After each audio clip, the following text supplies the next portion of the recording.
Hello and welcome to the program. Freedom of speech and media is one of the most serious issues in Ukraine. Creating a transparent and accountable media is key to Ukraine's Western-oriented transformation. So how will the media landscape change in Ukraine, and will it change anytime soon?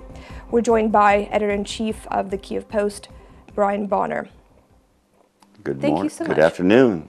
Thanks for having me.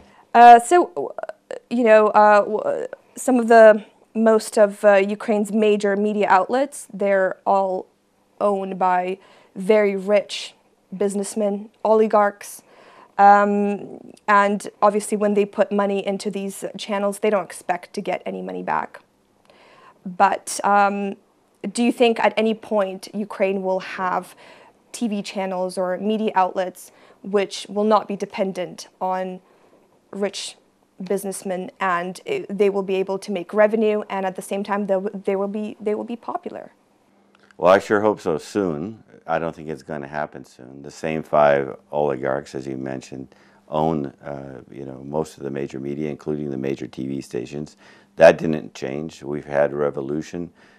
One place we haven't had revolution is in media ownership, and so you still have outlets that are, don't have histories of editorial independence, that aren't financially independent, and so it really hurts the quality of journalism. I think it hurts the level of journalism. I mean, the trust level that people have in journalism. It's what we have, but it all goes back to the economy. We need financially to have a financially independent journalism. We have to have a growing economy. We have to have a big advertising market. We have to have a culture where people pay for the news, whether it's through taxes in a BBC style public broadcaster, or it's through online subscriptions, or it's through a more robust market economy where the advertising market is much larger than it is now. We don't have that. I think the safest route to independence is when the readers or the advertisers, subscribers support the media. We're still not there yet, and we're entering into the political season soon, so things could get much more interesting there. Right. Now, would you say that that's the strategy? Would you say that that's the strategy to creating some kind of outlet which would be independent, would be able to make revenue, and would be popular? You mean for the business public broadcasting? I would like to see a BBC-style public broadcaster here. We have a lot, but I mean, we do have a lot better media situation than than when I first came to Ukraine in 1996. But we're still a long ways away. Unfortunately, even those who are doing really great journalism, you go back to the funding, and it's either funded by governments or by grants, and that's a dangerous way to live. So the sooner that we can get to a culture where people pay for the news, where the journalists support themselves or support the news organizations, the better. Now, the Kyiv Post is also owned by a very wealthy man. How do you think the media landscape will change anytime soon, given that even the voice of the Kyiv Post is somewhat owned by an interested party? Yeah, that's true. For the Kyiv Post, we just underwent our second ownership change, third owner, first American Jed Sundin. He was also, he became wealthy by owning the Kyiv Post. Second, Mohammed Zahor was wealthy. And the third, Adnan Kivan, is a construction magnate businessman from Odessa. And we're very grateful that he did buy the Kyiv Post. And that's the way, it's not just limited to Ukraine, by the way. I mean, I should mention that this is not a Ukraine unique problem. It's a problem for media all over the world. Washington Post was saved by another rich man, Jeff Bezos of Amazon. That's the way it is, unfortunately, but that's true. Why? Because the revenue models are completely been broken up by the internet. But we strive to earn our own money. I think the Kyiv Post makes about 70 to 75% of its own money. so we're okay. But there's Is that no through advertising? through advertise. Our three main revenues are print advertising, 60%, which is the newspaper and print supplements on special issues like legal quarterly, like real estate, and so forth. 20% from events. We organize conferences. We just got done with an employment fair. We organize different types of events. And the other 20% is from online, which is we're the first and I think the only website that has a paywall, meaning you have to subscribe to read the news. And we get another 20% there. Still not enough.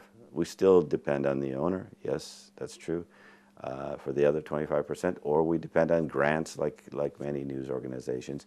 And fortunately, Ukraine still has donors, governments, and media support organizations that are willing to finance independent journalism.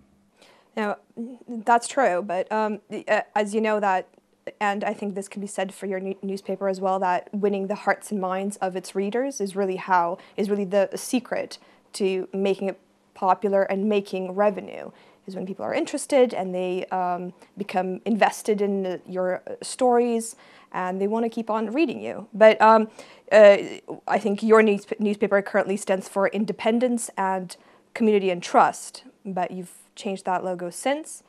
Obviously, but you're still facts first. Your still main kind of policy, from what I understand, is facts first.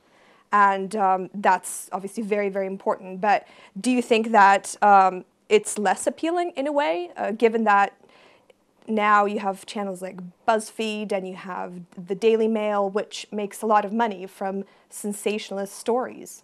Now, do you think the Kyiv Post is missing out there? So maybe we should be more sensationalist. But I think that we're always changing, and we've got to be interesting to people. People got to want to tune into us. And, you know, let's be said, I mean, English language news about Ukraine is probably not going to be a mass audience. We know, well, it's a very niche right, audience. Right. We know, and yet we are this. I mean, we had independence, community, trust. We still live by that. We just changed the motto to Ukraine's global voice because it did reflect. You know, we are one of the few organizations that I think in news organizations in Ukraine that gets most of our readership from abroad. We get it from the United States. We get it from your home in Canada. We get it from United Kingdom. We get it from Germany, other EU countries. So that's a big part of our audience. We need, the ideal world is if readers would pay for the majority of the revenue, then we'd be less dependent on, you know, all these other sources. So it's going to have to be. I think the future is in making sure that we have journalism that people are going to pay for and that they're going to feel like they're invested in us. Right, and I mean, do you think you've just mentioned North America and European Union countries, where you have readers and people who are interested in news about Ukraine? Do you think that how Ukraine is presented in the newspaper, do you think that's how largely foreigners see Ukraine as? I think, well, I think we know that for a good part of our readership, they're not, you know, a lot of them, this is their source of news about Ukraine. There are others, but this is one of the primary sources because they can't read Ukrainian. They're not reading Russian.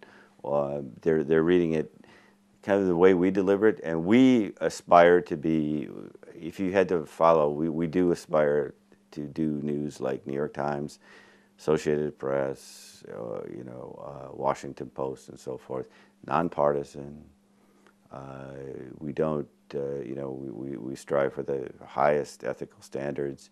We're kind of like a journalism school. Some of our top journalists have gone on. One is now CNN's Moscow bureau chief, another is at the Wall Street Journal, another's at the Financial Times, on and on and on. We've been blessed by, you know, this mix of people we have. It's a small team, only 40 people work at the Kyiv Post, but it's a mix of people, some internationals, mostly Ukrainians, all speaking 3 or 4 languages, all with very high education. So it's been a very dynamic place to work and newspaper. But the truth is, our fate and our economic health, like many organizations, is tied to the fate of Ukraine. And unfortunately, that's not good right now. We still have corruption. We still have bad, the business climate needs a lot of improvement. We need improvement in the rule of law. We push these issues out of love for Ukraine, and also because if the economy does better, if Ukraine's economy does better, we're going to do better. Right. And do you think some of your stories potentially attract investment? Well, I think our stories tell hopefully the goal is to tell the real truth about the situation, both the good points and the areas where Ukraine needs to be improved. I don't think. I mean, I think even if the Kyiv Post went away, people would, people would still. It would not be there. I don't think it would be more investment or less investment. I just think there'd be less information. Right, less informed people about what's going on here, and the presidential and the parliamentary elections are coming up, as I think you mentioned earlier, and I think closer to the run up, different media channels will be reporting on different candidates in very different manner. And it will become clear which the real owners of the media channels, I think, more or less. And do you think for audience viewers, for readers, do you think that they see through this PR at times? I think Ukrainians have developed a strong allergic reaction to this. However, when this is the only information you're getting, I mean, you have to piece it together, and you watch one TV station and it reflects the views of its owner, could be the president. You watch another TV station, it reflects the views of different oligarchs. It's not a good environment, and we're going into, with the presidential and parliamentary elections, media ownership is going to be changing hands. We're going to see a lot more, spent on PR and black PR and so forth. And and we're also going to see, as we know, paid political analysts who are going to be writing things and broadcasting things for particular candidates. So we're into the swamp. I think the best business route and the best route to attract readers is to stick to the principles. Like, we're going to give you the story. That the straight story. We're not working for any of these politicians. We're not working for any party at all. So I think the best business strategy and the best strategy is also the best journalism is just to play it straight. And so I hope news outlets like the Kyiv Post and the ones in Ukrainian and Russian language who adopt these principles will flourish amid this sea of, what's going to happen, a sea of PR, political PR that's going to be flooding the airwaves and flooding the print. Right. Well, it's been a very interesting discussion. Thank you so much for joining me today. Thank you for having me, Tamara. So we've been discussing freedom of speech and media in Ukraine. We've been joined by Brian Bonner, the editor-in-chief of the Kyiv Post. You're watching UATV.